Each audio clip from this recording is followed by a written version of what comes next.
Welcome everyone to a special edition of Surveillance Report, where we are going to sit down and have an interview with Kee from Session. And many of you have probably heard of Session. It's an extremely popular messaging, encrypted messenger in the privacy community. I'm actually not going to say any more than that because that is what you are here to talk about, Kee. So first of all, thank you so much for joining us. Thanks for having me, Nate. It's really nice to be here. I think I might just rail off what you said there. It's like the idea of Session, the goal of Session is really to serve the privacy community. It's a messenger which takes the kind of privacy part of other messengers to the extreme. We don't use phone numbers. We try and hide as much of your IP address as possible by using onion routing. And we also are a completely decentralized network, so we don't have any central servers that store messages, indefinitely. So yeah, those are really like the tenets that we're looking to kind of beat upon or solve the problems we're looking to solve. Cool. Yeah, I know the lack of numbers is a really popular draw for a lot of people. So let's start from the beginning. Tell us a little bit about the history of Session. Like, what inspired you guys to create Session, and kind of how did you get to where we are today? So it originally started because we were building this decentralized network of nodes, kind of based off the idea of other cryptocurrencies where you have an incentivized set of nodes that are able to kind of perform, updating a state of a blockchain or something. But we decided from that point that these nodes could actually do more than just update the state of a blockchain. They could also route messages for users. So that's where we kind of came into the idea of using Tor kind of as a network to incentivize these different nodes all across the world to route messages around the world through different hops. And from that was kind of born the idea of Session, which is, okay, we have all of these nodes that can store little bits of data, and we also have nodes that are able to route data as well. So what if we were to build a messaging application, and at the time we were all using Signal as well. What if we could build a messaging application that kind of used this decentralized network of incentivized nodes to route and store data on a decentralized network?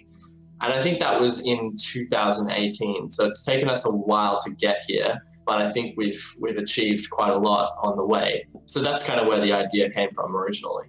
So let's actually backtrack just a touch. I like to focus on beginner friendliness and like people who are new to this kind of stuff. That's just my personal slant. So pretend that I somehow stumbled onto this podcast or this video. I don't know anything about encrypted messaging. In non-technical terms, how would you describe encrypted messaging, and why would you say that that's important? Well, I think it's probably the closest thing you can have to a real-life conversation online when you use an encrypted messenger.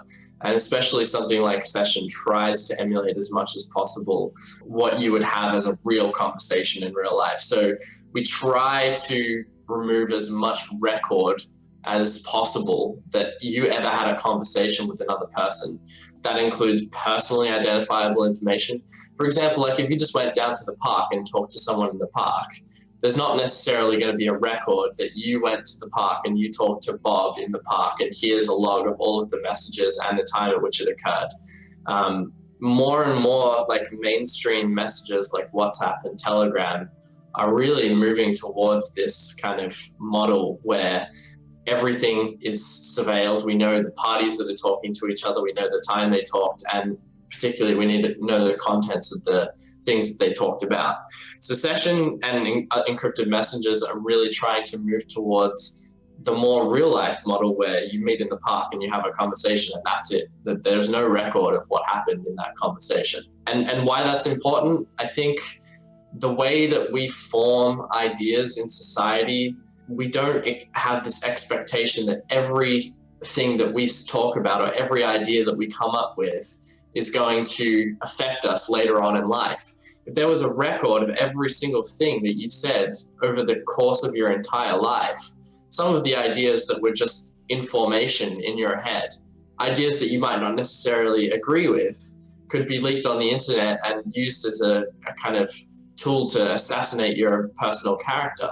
So I think for me, like, it really makes sense to have a space where we can talk safely about ideas that we're forming in our head, or things that we want to talk about that might be sensitive, without necessarily having all of that leaked to the public. I think that's one of the most important points for encrypted messengers or privacy online altogether.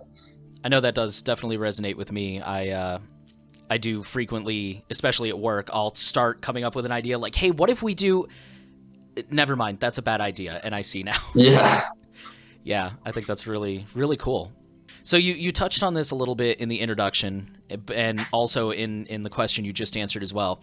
What would you say sets Session apart from the competition? Why should I use Session as opposed to like Signal or Matrix or XMPP? There's tons of options out there.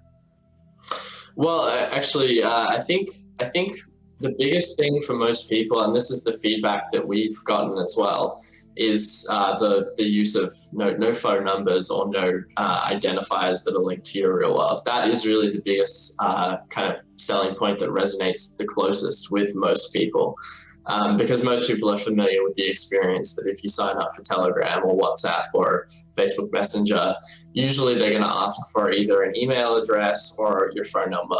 And these identifiers are very strongly linked with your real world identity. Like, you don't just use them on WhatsApp or Facebook Messenger. You might use them in 100 different other places. And if those databases of those 100 other different places get hacked, and that gets linked against your name or your personal address or your business address, then you instantly lose your anonymity in the other services that you're using the same phone number with.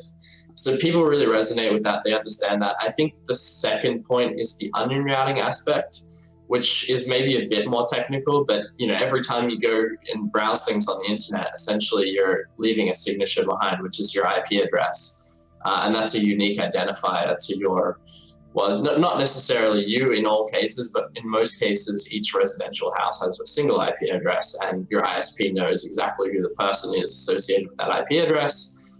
And you can also kind of work out course location based on IP address as well. So onion routing removes the need for your IP address to be exposed when you talk to people or when you talk to the servers of that particular messenger. So I would say those are the two kind of biggest selling points. Yeah, I agree with you. That's a big one I hear a lot too, is the lack of phone number is one thing that people really appreciate from what I've seen. Yeah. Let's focus on Signal for a moment. You guys were previously based on the Signal protocol, your encryption was, and so of course you think that Signal has merit, but you also felt that there was room to improve. And you recently also moved into your own unique protocol, the Session protocol, I believe, if I remember that correctly. So what concerns did you have with Signal that you were like, we can improve on this, and how does Session fix those concerns? And not to pile too much onto that, but also what makes the new Session protocol different from the previous Signal protocol? There's a lot to unpack there, so I'll try and get through it. We can go step by step if you need. Yeah. Well, just remind me if I forget to answer one of the questions. Sure. I might start with why we kind of like the Signal protocol. Obviously, when we started, the Signal protocol and the Signal app were way beyond anything that had ever kind of been developed before. In that time of 2018, there wasn't really any applications that were using end-to-end encryption. They were encrypting to the server, which is a much weaker model because then the server can decrypt your message and read what you're chatting about. Signal really kind of were one of the first applications and has had a consistent kind of ethos behind end-to-end encrypting all information that flows between the users.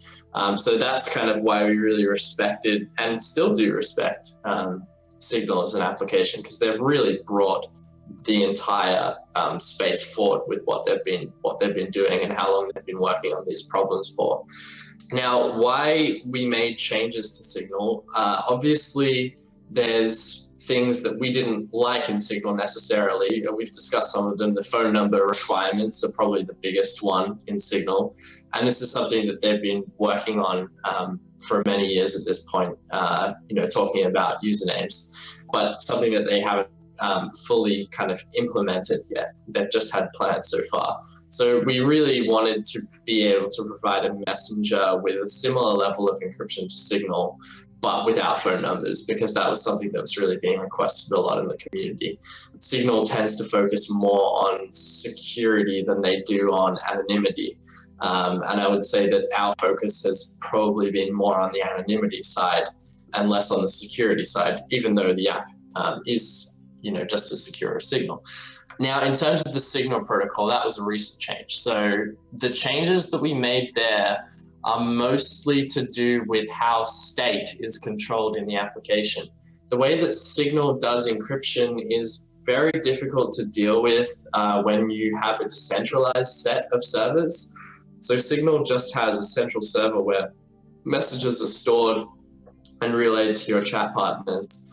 Session is a much more complicated system. The network is 1,700 nodes, which are split into different swarms. So the swarms are kind of like shards of the node network. So there's like 5 to 7 nodes in each shard, which makes up like 150 sets of nodes essentially, which store your messages.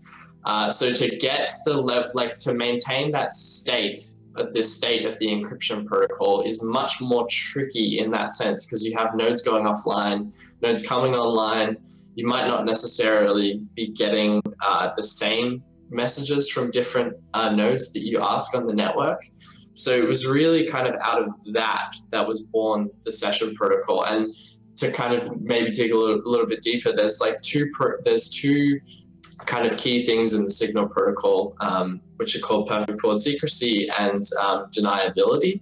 So we kind of looked into these properties a bit more and found that in most cases, deniability is not really used as much as you would think it would be in the real world. People have taken OTR messengers to court, and the deniability aspects of these messengers haven't been held up. I think it's still outside of the messages are still cryptographically deniable, but people just show screenshots on their phone and the court just accepts that as evidence. So if these kind of properties aren't really being applied in the real world, and there's attacks that we can better prevent against by modifying the protocol to use the session protocol, then we chose to do that. Essentially, it's a trade-off. We understand that cryptographically, some of these things like PFS and deniability aren't going to be as strong in session.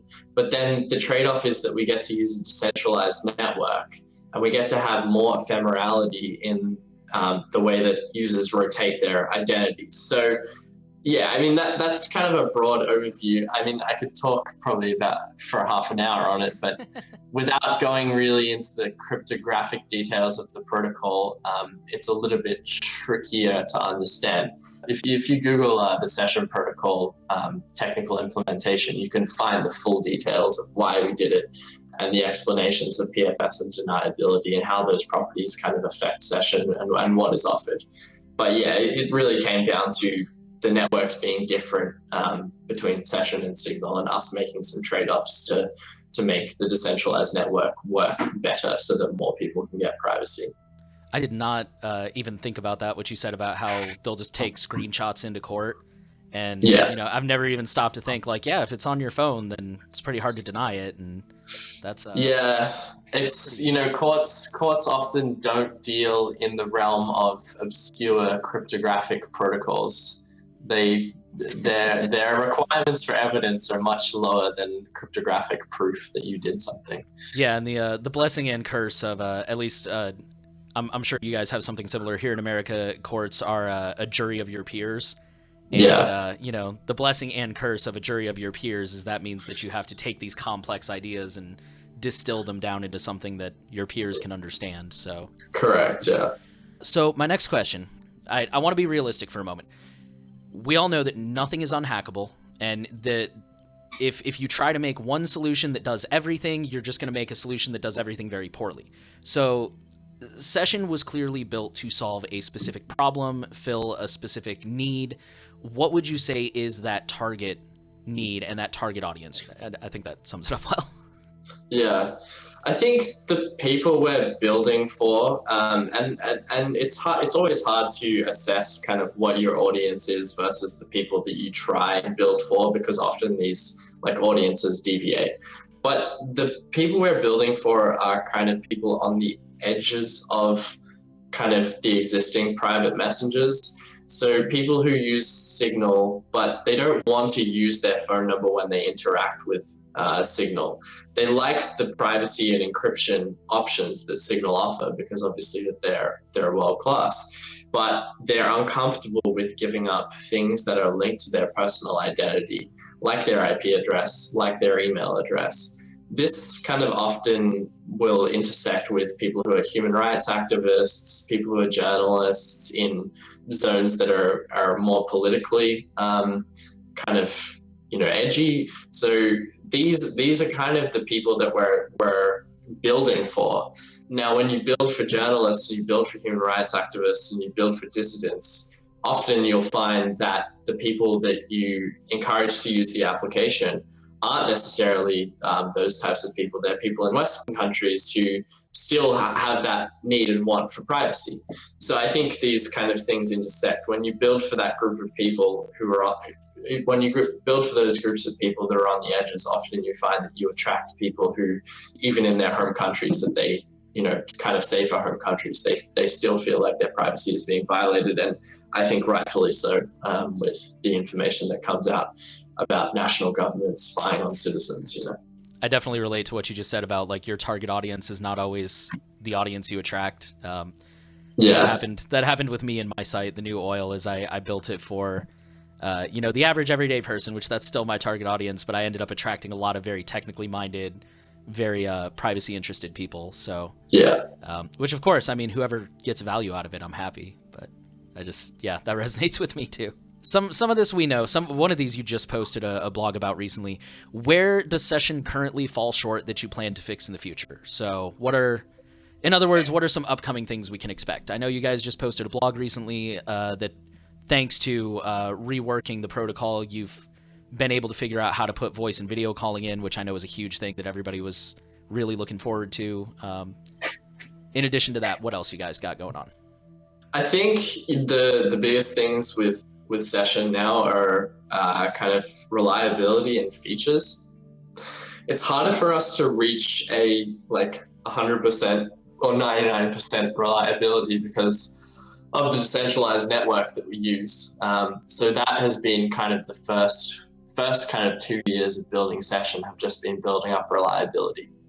It's actually extremely difficult to build a reliable messenger when you have a network of nodes that are constantly going online and offline, and messages are constantly being deleted from those nodes. That's the joys of working with a decentralized network, Yeah, that sounds fun. It's been very tough at sometimes, but I'm happy that we did it, because now that we're here and we have a pretty reliable messenger at this point, it's really good. In terms of features, because we've been trying to get to reliability for so long, we've left a lot of features that modern messengers have on the sidelines. As you were saying before, voice chats are one of the biggest things that nearly every kind of modern messenger has at this point. But because we're so kind of anal about how we provide the voice chat functionality, we don't want to leak the user's IP address, for example, to a server or to the other person that you're talking to. So often the way that people will do this is that they'll have a peer-to-peer conversation where the IP address of the person I'm talking to is leaked to me and my IP address is leaked to them, or there's a server in between, and now the server knows both of our IP addresses. We can't do that because we don't feel that it would be right in terms of the privacy that we're trying to provide in the application. But that means that we have to do onion routed voice calls, which have never really been done before. So we're having to kind of innovate solutions on that side. I think other features that people have requested, sticker packs and emoji reactions and stuff, they all are actually really important because they help more people use the application. It's just we haven't really been able to get to these things because we've had that focus on reliability. There's no point having sticker packs or emoji reactions if you never receive the emoji reaction on the sticker pack, right? So, it's priorities and goals. So I think kind of we're going to go from the most requested features and down the list. So yeah, voice calls I think are something that we're going to really focus on over the next couple of months because that's probably the most requested feature. That's definitely the one I'm waiting on before I make Session my like go-to day-to-day personally. But yeah, a lot of people have told me that. Yeah, and I will say I was surprised when I first checked out Session, and I always call Signal insultingly easy to set up because it is that easy. You download it, you open it, and you pretty much just keep hitting next, and it sets itself up. And I was really impressed that Session is almost the same way. Like, next thing I know, it's like, all right, here's your username, and I'm like, whoa, I'm done already? Like, holy cow, that was fast. Yeah, it's something that we've really tried to work on a lot. And I think it's something that still isn't quite there as well. There's still room for improvement. But because there is this kind of weird paradox, like because we don't require people to have a phone number, that often makes the onboarding much easier because people have to enter their phone number and wait for a text to receive like a confirmation message and then enter another code. We don't have to do any of that. We just generate like a random kind of public key on the fly, and that's your identity. So it makes it a little bit easier on the onboarding for us there. Not to be too biased, but I think people will appreciate the fact that you put so much effort into the stability. And like, I have also seen the stability grow over the past year or so personally. And if you used Session like 2 years ago, it was terrible. Like you would send a message and you would just be like unsure whether it would ever arrive. Yeah. We're still working on it. Like it's still a work in progress. Like Signal has had now, I think 6 years, I think it started. So we've only had, I think 2. So we're getting there, it just takes a long time to get to a state where you're super reliable. Yeah, but I was going to say, I've seen a lot of, in other projects, I've seen people complain where like, oh, you're rolling out, like you mentioned, like stickers, but you still can't even reliably send a message. And so yeah. I think people will appreciate once the features start rolling out. It's like, oh, and it works too. So going back to my earlier question where I said like Session is built to solve a specific problem and serve a specific audience, can you think of any areas that Session, in all fairness, like Session falls short that you don't plan to address simply because that's not what you guys are trying to do? Like, has anyone ever said like, oh, you guys should do this? And it's like, well, that's not really what we're going for. So yeah, I think one of the biggest things that we've noticed over the last like kind of maybe 6 months or so is like messengers really rely on a network effect. So like the more people that are on the messenger, the better the messenger works. And often this is kind of like an exponential curve. Like the more people are on, the better it works, which means there's more people on it. It's like this feedback loop where you just like gain crazy amounts of users really fast. The way that traditional messengers usually do that is by like using your existing contact list to like spam like messages to everyone saying, hey, I'm on WhatsApp now, or hey, I'm on Signal now, or hey, I'm on Telegram now. We would love to do that, but we cannot do that. Like that would just be against everything that we kind of stand for. We can't use your existing like connected identity to kind of talk to your friends about this. But that means that inherently the growth for Session is probably going to be slower than kind of WhatsApp and Signal because, inherently Session relies on this kind of more word of mouth style kind of advertisement where, oh, like I got this app called Session, you might want to like download and install it. It's really cool. It doesn't spam all of your like kind of contacts. So like, I think that's something that we won't do, but something that if we found like a privacy preserving way to do it, we would love to do something like that. But really, honestly, there's nothing out there that we look at and say that this is a privacy preserving method of using your existing contact list to kind of get your friends to know that you're using Session now. So I think that's, people often talk about that, and that's something that we just won't do. We can't step into that field. And yeah, there's a lot of features that kind of require a stronger sense of identity that we also can't kind of step into. Yeah, so I think those are kind of the features that we look at and we say, okay, we can't do those. So someone else can serve those users better than us. Again, not to be too biased or editorialize too much, but I really respect that you guys are willing to draw a line in the sand and say, we're not willing to cross this, even though we know we could probably grow faster if we did that. Yeah. I think that's really cool. So earlier you mentioned the Loki network. You did kind of explain it very briefly. Would you like to add any more to that, or do you think that you summed it up pretty well? Yeah, I mean, so the apps that we develop are kind of quite separate, but the original project was born out of a cryptocurrency that we founded in 2018 called Loki. It's now called Oxen. So yeah, this project is kind of built off. When I say decentralized network, like Session uses a decentralized network, the network we're talking about is the Loki or the Oxen network. It's that network of 1,700 nodes, which is rewarded in cryptocurrency to route your messages, store your messages for a brief period of time, and do all of the onion routing involved in the network. That's how we kind of get to something that's very similar to kind of a Tor level onion router without having each individual client like run a portion of the network, because that would create even more issues with reliability. Like these nodes that serve the network are, even though they're going up and down, it's nowhere near the kind of level of flux that you would have if you had each client acting as a peer in the network, because then you'd have even more people going up and down and the reliability would be even harder to preserve. But yeah, I mean, the network is really kind of a cryptocurrency incentivized network, but it's really obfuscated from the Session side of things. You could download Session and never know that it used cryptocurrency at all.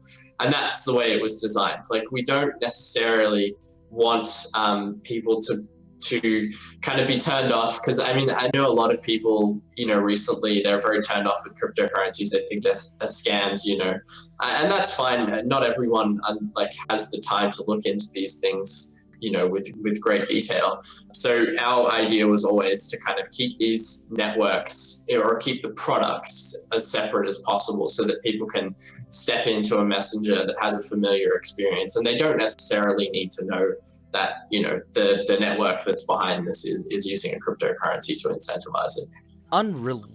Related question. I actually missed that Loki had rebranded into Oxen. Do you mind explaining why that is, or?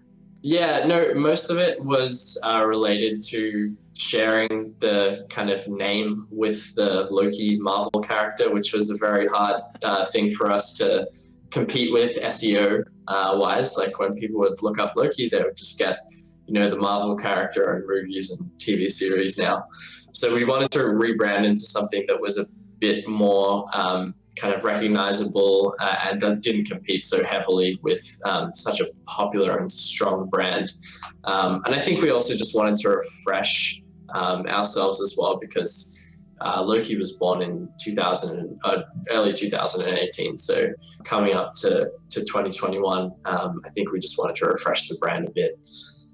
I remember telling my partner, she's huge into Loki, especially the Marvel version of Loki, and I just remember being like, hey, there's a messenger that's built on a Loki network, and she's like, ooh. But yeah, I could see how that could also be a competition issue as well. Yeah. So you mentioned the Tor network a moment ago, and I'm kind of glad you brought that up. Would you be willing to briefly compare Oxen with Tor, and maybe even like the I2P, if you're familiar with that, and kind of explain what makes it different and what you think it does better? I know you touched on that a little bit. Yeah, so we're now talking about a different product, which is called LokiNet. So that's also built off the kind of Oxen service node network, which is, again, this network of 1,700 nodes that kind of is able to route data and store messages and do all of this cool stuff. So in terms of the Loki network, that's something that we have been working on since 2018 as well. It takes a lot of what Tor does, which is kind of to be this onion router, and adds an extra element on top of that of what we call Sybil attack resistance. So there's this idea in Tor, well, it's not really an idea, it's kind of an attack vector in Tor, where, because there is no kind of barrier to entry to the network, you only need to be able to run a certain amount of nodes to de-anonymize Tor users. So if you're at both the exit and the entry node for a Tor circuit, which is typically 3 hops, if you're at both the entry and exit, you can kind of traffic correlate between what comes through on the entry and then what goes out of the exit, and work out that these 2 IP addresses, or the IP address on your entry, is actually requesting all of these things from the exit. And that kind of breaks Tor. The way that you can do this is that you can run a lot of nodes in the Tor network. And there's about, I think the last time I checked, there's 5,000 or 6,000 Tor nodes. But the way it works is that most of the paths use kind of the upper 20 or 30% of the Tor network. So if you were to run, say, 1,000 or 2,000 nodes on the Tor network, and this is very within the reach of governments and even private individuals. We've seen attacks running exits recently. You can actually start correlating between the entry and the exit, and working out the IP address of Tor users, essentially. So the idea behind LokiNet is to add an additional barrier to entry to the network, and that's in the form of a stake of cryptocurrency. So it's no longer you can just run the node with the required computation resources or the required bandwidth. You also need about 15,000 Oxen, which is a cryptocurrency, which is worth about $1.50 right now. So that's about a $30,000 cost for each node that you run in the network.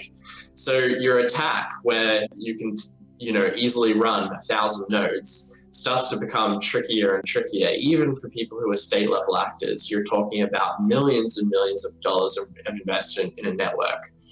And because there's only a limited supply of Oxen, that attack becomes harder to perform as the price of the token goes up and up. So that was kind of one of the main things that we wanted to address. We wanted to make Sybil attacks harder by making them more expensive. Another thing that we did, and it's interesting you mentioned ITP as well. One of the developers who works on LokiNet right now, the lead developer, used to work on ITP as well. So yeah, we kind of have a strong connection with the space. And another thing that we wanted to do was Tor really only routes TCP packets. There's a lot of protocols, like the protocol that we're using right now to talk to each other, which use kind of UDP packets. And we wanted LokiNet to be able to route those as well, because we wanted to be able to do real-time voice calls and real-time video calls over something like LokiNet, and we've achieved that as well. It works much more similarly to a VPN for the end user. I mean, it still provides the onion routing aspect like Tor. It's not single hop like a VPN, but you can shove all of your traffic through LokiNet. It's not just a particular browser window or an application that just uses TCP packets. So it's also a more broad application as well, LokiNet. That was a bit of a long-winded explanation, but there's a lot to cover there. No, yeah, and I think you summed it up really well. And yeah, for anyone who thinks that what's that called, a Sybil attack? Yeah. For anyone who thinks that might be unlikely, it not a one-to-one, but you kind of alluded to it. Recently, they did discover that, 23% of exit nodes were being used to strip SSL, and it had something to do with cryptocurrency. It kind of went above my head, but it did. Yeah, I think I understand the attack, so I can explain it if you want. If you'd like to, sure. So essentially, what they were doing was when Tor users visited on the ClearNet, like the normal internet, certain sites which generated cryptocurrency wallets, if that user had not specified, or I think it was both, if they had specified HTTPS or if they had specified HTTP, the exit node would redirect them to the HTTP website or a HTTP website, which looked exactly like that website. So for example, if you were trying to sell cryptocurrency on Binance or one of these really popular exchanges, they would see that the exit node would see you're going to Binance.com, HTTPS Binance.com, and they would create their own kind of version of Binance, which was at HTTP Binance.com, and direct you to that, give that back to you. And if you didn't notice that you weren't on the HTTPS version and you were on the HTTP version, you would like enter your account details, and then they would just like grab them from you and then like sell all of your cryptocurrency and send it to their like addresses essentially. Oh So man. yeah, it was like Tor is safe when you're using HTTPS because Yeah. the exit node can only see encrypted traffic, which is going to Binance, which is not useful for them. But if they're able to like kind of shove you over to a HTTP site, they can read all of the traffic that you're sending to them. So yeah, it was like this kind of tricky redirect scenario, I think.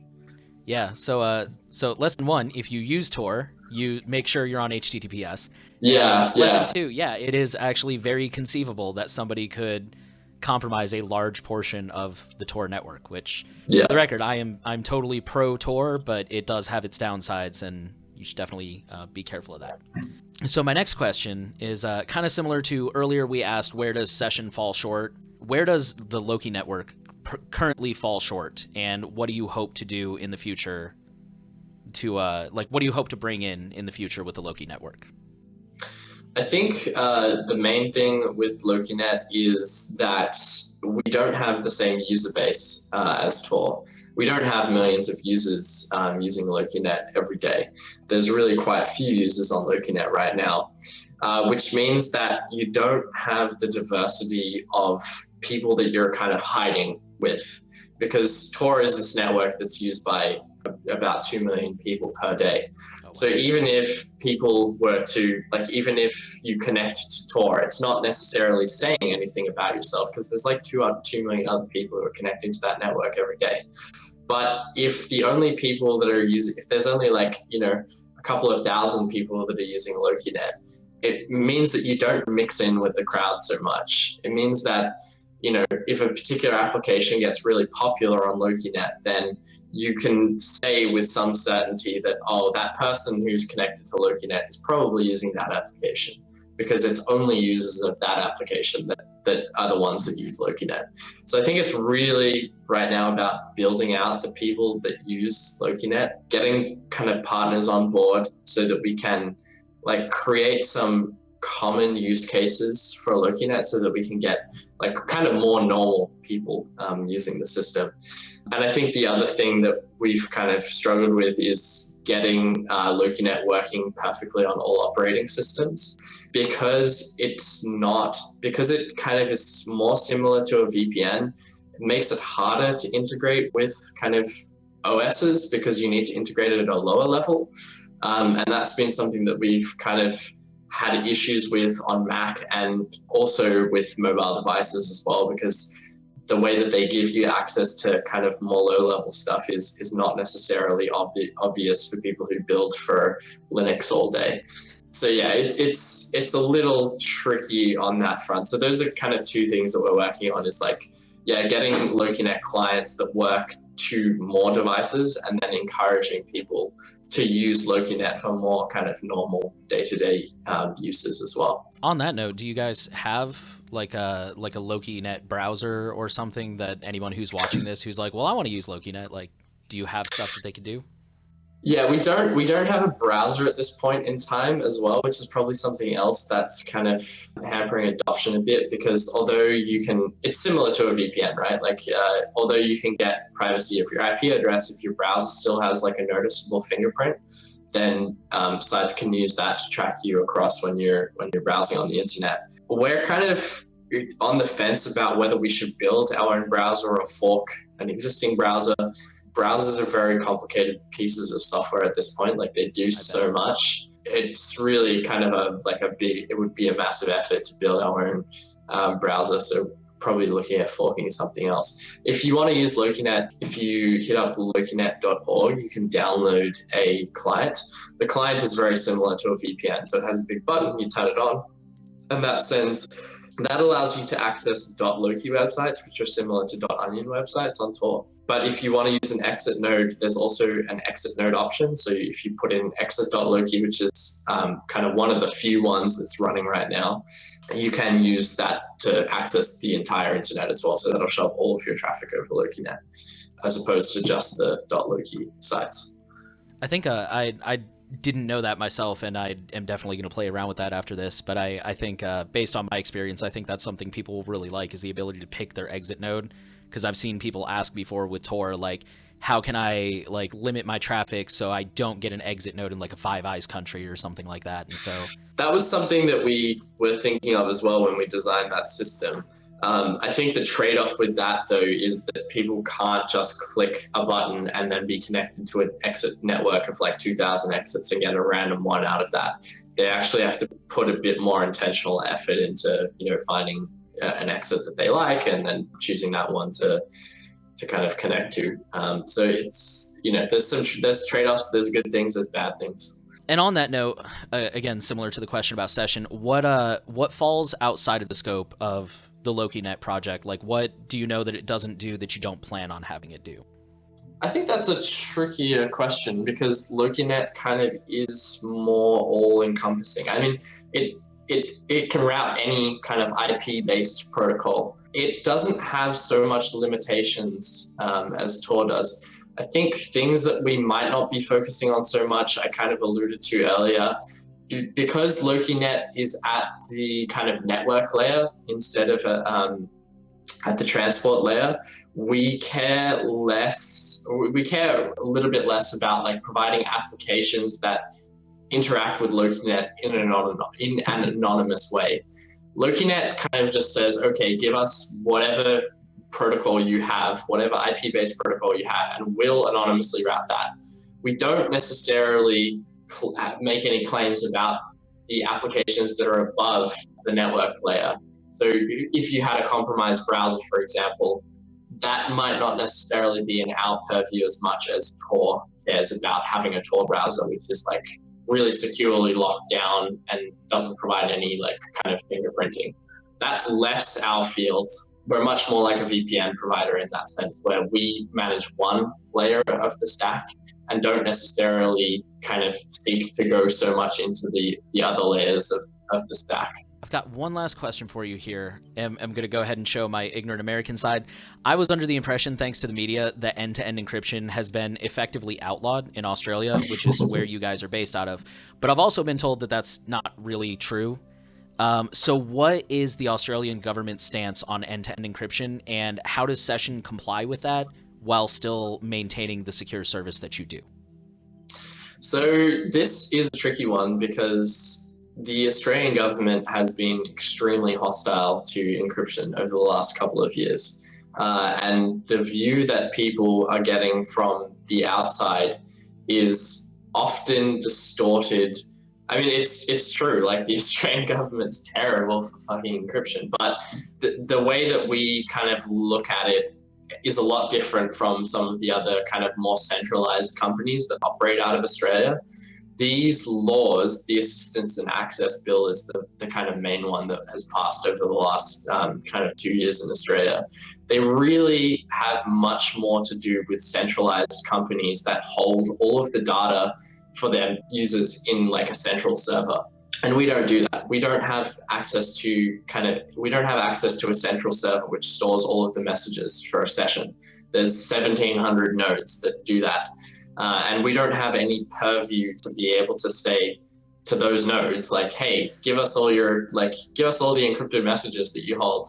They're just going to tell us to, piss off, essentially. So like when you look at the legislation in particular, you see that there is clauses for what are called systemic weaknesses. So if the proposed thing that the Australian government comes up to us and says, okay, we want you to insert a backdoor into the session application, that under their own legislation would be determined as a systemic weakness because it affects the entire user base of the application and gives them no encryption, which is like, it's the textbook definition of systemic weakness in that legislation. That means that they can't force us to do that, at least from what the advice that we've had from our lawyers and the reading of the bill itself. We're pretty confident that they can't force us to do that. And then even if you considered that, okay, maybe this is like a rogue government and they're just going to force this through and like threaten us with jail, our code base is open source. So anything that we include in the application has to go through like the community, essentially. There's people in the community that live in the United States. There's people on our team who live in the United States who review the code that we push. So say the entire Australian development team is compromised and we push like a backdoor into the application. Our team in the US is just going to be like, guys, you're pushing a backdoor into the application. We're not going to allow this software to be released. Our community contributors are going to say that as well. So it's kind of beyond our scope to do that, because it would be kind of immediately caught by the people in the community. And the other thing is, like, I don't think, and this is maybe like a more kind of controversial thing, I don't think that the way that a government would operate with an open source company is to force the developers to insert a backdoor. The much easier way that the Australian government could release a compromised version of the application would be to fork our open source code, insert their own backdoor, and then collaborate with a party that we already know has collaboration with governments, like the Google Play Store, for example, and distribute that application, that modified application on the iOS App Store, and just send it out to all of the users there. And that would need no collaboration from us. They would just fork the code base, insert their own backdoor, go and talk to Google Play and say, hey, we've got this, there's these few users that we want to target. Just give them this application. They'll install it and they'll have the backdoor inserted. And that involves none of us. And that could be done by any government as well. It doesn't necessarily matter that there's legislation in place, to kind of get around that. So yeah, I don't think the Australian legislation is really changes much in our threat model for the reasons described below. Like the open source nature of the company really changes things on that level. That was my last question for you. Is there anything you want to add that we did not touch on, or anything you want to say? Or I think we covered a lot, actually. So I don't think there's anything else that I need to add at the end of it. Obviously, download Session and have a go with it if you feel that what I talked about today was important to you. If you just look up getsession.org or look up Session on the Google Play Store, or maybe not the Google Play Store, we're on F-Droid now as well, or you can download the APK from us directly at our website. So yeah, jump on Session. My Session information is all over the internet, on Twitter and all those places. So yeah, hit me up if you're looking for someone to talk to as well. Thank you so much for taking the time to come and talk to us and answer some questions. And I hope this has been very valuable for our listeners. I know I've learned a lot too, and I've definitely been keeping an eye on Session the last couple of years myself. So that was awesome. Thank you so much for your time. Great. Thanks.